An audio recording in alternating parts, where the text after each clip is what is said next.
YouTube, how's it going? The Goat House is back. We got bold predictions today for NFL Week 13, sent in by you guys through our Twitter, doing this video every Thursday. Check out that Twitter to get more involved, and we got live updates. Thursday Night Football tonight, we'll be talking throughout that game, of course, every game we do. Like, subscribe, turn notifications on. Full NFL coverage here, constant NFL action, even in the offseason. So, again, we much appreciate if you can join us. Bold predictions. First one. Broncos fans 6-5, but 10-7 soon. All right. Only two home teams win this week. This was a good one, actually, because it was funny. I was looking at who I picked and kind of just looking at the schedule, realizing I picked a lot of away teams. I think a lot of people did. A lot of the favorites are away. So this is actually possible. Hard to believe because, there is such thing as home field advantage again because we got fans again, obviously, this year. So it'll be hard to believe that only two home teams win. Even there's probably a lot of people maybe predicting it, just going game by game. I don't expect everyone to be right, though. I'm going to say this is it looks like it's very realistic, but I'm going to say it's piping because we're bound to be wrong on quite a few. Upsets are bound to happen just because they're home. But I did think it was a good one. It's an interesting one to think about because a lot of the away teams we expect to win this week. But somebody's going to get upset. Next one, JK. Jaguars pull off a win against the Rams in the same fashion they did against the Bills after looking like the worst team in football the past few weeks. So if you remember that Jags-Bills game, all defense, 9-6. Since around that time and going forward for the most part, the Jaguars' defense actually pretty impressive, given for what we expect them to. We expect them to be all offense, no defense. I thought they would have a way better offense than they do right now. I thought they would have a much worse defense. In terms of their record and how they're playing, they're about what we expected. But again, I'm a little disappointed in their offense. I'm impressed with their defense. So, and the Rams' offense has been struggling. They're turning the ball over. They're playing sloppy. And the Jags' defense, there's a scenario I can see where the Jags' defense gives them some problems, and the Rams continue to struggle. Stafford's been playing hurt. He's been struggling. There's a scenario where I see that. I don't really see like a Bills-type game. I guess it doesn't have to be the same score. Man, that's a good one because I could see the Rams kind of shooting themselves in the foot, and the Jaguars defense giving them problems and maybe pulling off the win. I do think it's a long shot, though. It's another one of those ones where it's like, I can come up with a scenario that I think is realistic, but I just really don't think it happens.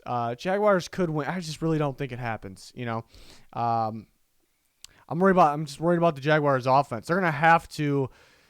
The Rams are going to score. Even if they make mistakes, they're a team that can make a bunch of mistakes. I mean, the Bucs have done it. The Bucs did it last year before they went in their Super Bowl run.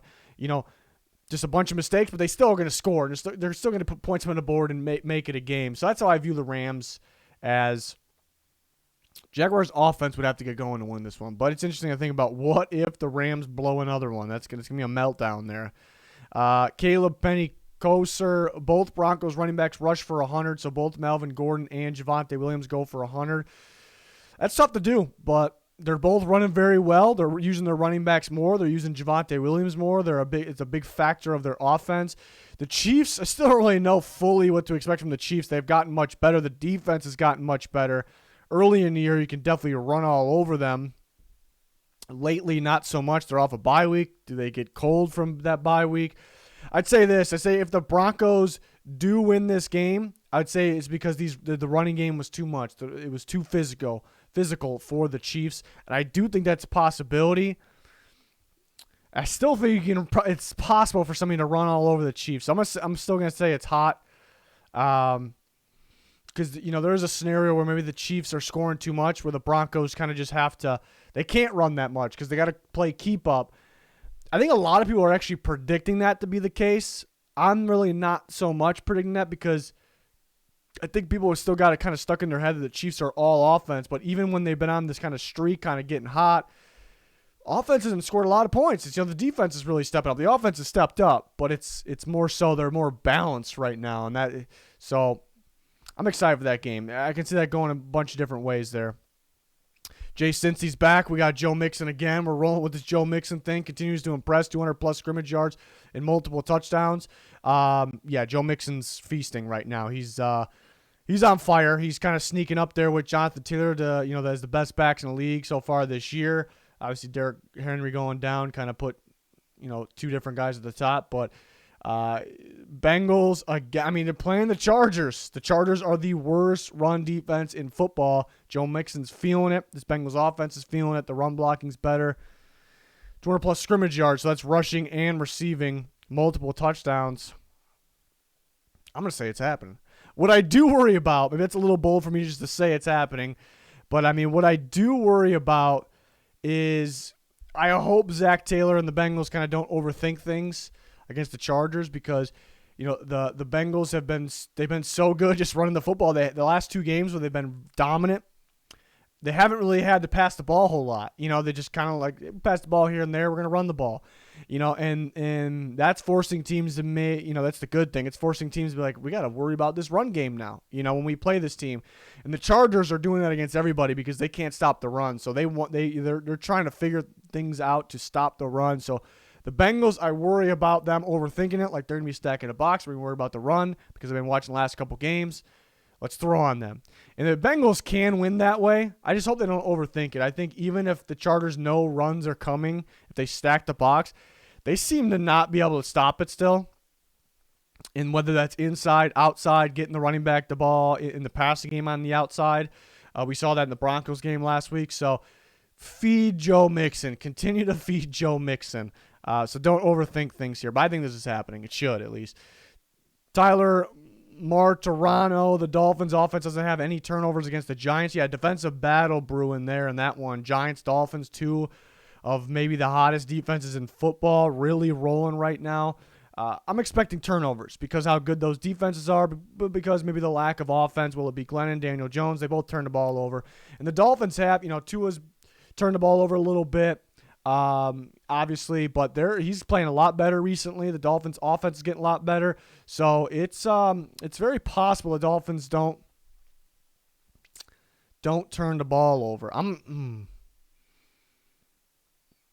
Dolphins' offense doesn't have any turnovers against the Giants. I'm gonna go hot. I'm feeling a turnover. Maybe that's a little bold of me. I wouldn't go piping though. I think both teams will have at least one turnover. I'm not saying the Dolphins, I'm actually going to predict they'll have one turnover offensively. We're just going to call one. The Giants' defense is very, very good. I'll say the Giants have two. So we get my predictions there at least maybe three. Now we'll go two. I guess it depends on who's at quarterback. Slight difference. There's going to be some turnovers in that game just because how good those defenses are. Cameron Sullivan, the Lions get the upset against a beat-up Vikings team and earn their first win. This is funny because if you've been watching our weekly picks, we've been saying for weeks that the Lions, we've been kind of joking, but not really about it. The Lions will get their first win against either the Bears the next time they play them or the Vikings next time they play them.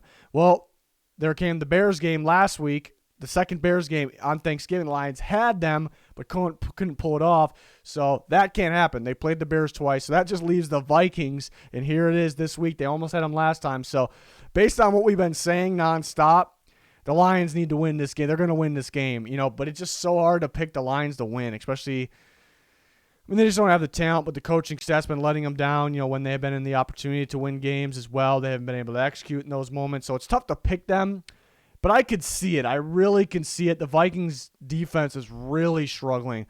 The tough part here is DeAndre Swift's going to be out. And it looks like the Vikings will be getting Michael Pierce back, who's their run-stopping nose tackle. It looks like it. He came back to practice. They were missing their whole defensive line last week, so they're going to get Tomlinson back as well. So that does change things. Like if those guys were still out in the interior of the Vikings defensive line and DeAndre Swift was playing, I'd say this is very realistic. I want to go hot. I'm going to go warm. I can't really call it hot. I think the Lions have a shot. I might be picking the Lions in this game. The Vikings still were without their entire starting defensive line, and DeAndre Swift is playing. Jamal Williams could run. He's running against the Vikings 2 times a year in the past, playing with the Packers, and he's still in the NFC North, obviously. So he's familiar with running against them, which doesn't mean a whole lot, but means a little bit. I'm going to say warm. I think the Lions have a shot. I'm picking the Vikings, obviously. A lot of people are in that game. It's just The Lions are going to win at some point, right? You have to think so. It's just hard to pick when. Even when they finally win, we're not going to be one of those where I'm mad at myself. Oh, I should have picked the Lions. I knew they were going to win at some point. No, it's kind of tough to pick them, even though we know they'll probably win at some point. Giovanni, Havenstein, Pats and Bills combined for less than 21 total points. So I had a 23-20 final, so that shows what I think is going to be a defensive game. That's a 43 total. 21 total points. So, what's the final score going to be? So, it has to be under 14-7. It could be 13-7 final. That's a 20 total. I think that's possible. It's two great defenses. It's probably debatable, but maybe the two very best defenses in football here battling against each other. Monday night in Buffalo. It's going to be freezing out there. It's going to be absolutely freezing, which the cold usually stops offenses from scoring with their usual amount of points. I think the Patriots have that pass rush to kind of go against the Bills' current weaknesses, which is protecting Josh Allen for a long time, and Josh Allen has been struggling under pressure. And the Bills don't have much of a run game, so the Patriots can kind of just focus all on that, and they have playmakers in the back end, obviously. So they have the ability to really shut down the Bills. And then if you look at the Patriots, what's a big reason they've been getting going? I think there's multiple reasons because their defense is probably the best football right now, but a big reason they've been getting going even more is because their passing attack has been better. But the Bills are pretty locked down in terms of pass defense, so maybe take that back away from them. I'm not saying for sure, and that kind of goes back to the Patriots maybe offensively that we've seen earlier in the year, and maybe you just only have to stack the box at that point. They are missing Tre'Davious White, but you can argue reasons that these defenses will completely almost shut down these offenses. So I'm going to say, even though I had a 43 total, which that's even low, I think it's possible. I think we can have just a back and forth defensive battle. There'll probably have to be low turnovers though, but I can see like a 13-7 final, somewhere around there. I actually could see that. I'm not predicting it, but I think it's pretty realistic. Interesting to think about. Again, I think it being top two defenses and being in that freezing, that's a big one, the freezing cold in Buffalo. And we'll see what the weather is. I'm not the weather guy, but I'm assuming on Monday night, it's going to be pretty damn cold in Buffalo. I'm in Chicago. It's starting to get real cold, but actually today, for some reason, it's in the 50s. So it's been really weird. So who knows? That might happen in Buffalo. It's a night game, though. So we'll see. Interesting to think about. It's a big week. I've been saying it all week. There's a lot of big games this week. You kind of start to get that playoff feel, playoff atmosphere, especially in a game like that one that we just talked about. So really excited. We'll be talking throughout all these games on Twitter, live updates on Twitter, keeping you guys involved. So check it out. Link down below. Like, subscribe, turn notifications on because we have full NFL coverage here in season and in the off season. So join us. It's going to do it, though. Thanks for watching. Goodbye.